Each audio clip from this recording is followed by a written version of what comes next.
Sizlarda ham cheburek o'xshamayaptimi? Kelinglar, bugun sizlar bilan shunaqa vazdushn bo'lib chiqadigan cheburek pishiramiz.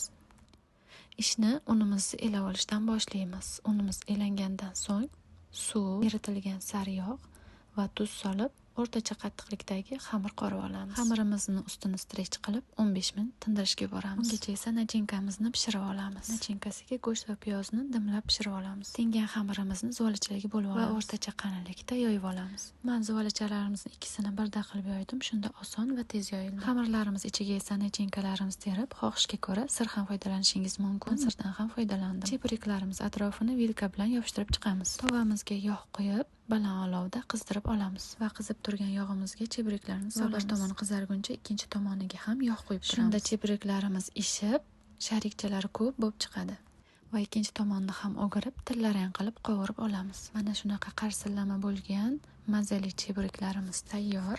Mana ichlarini ham ko'rishingiz mumkin. Ichidagi sirlari erib va nachinkasi ham yumshoq bo'lib pishib chiqadi. Ishonavering, bu usulda tayyorlangan cheburekka yetadigani yo'q. Ramazonda saharlik uchun nima pishirishga o'ylanayotgan bo'lsangiz, bu aynan siz uchun. Yonida souslari bilan tortsangiz juda ham mazali bo'ladi. Yoqimli ishtaha.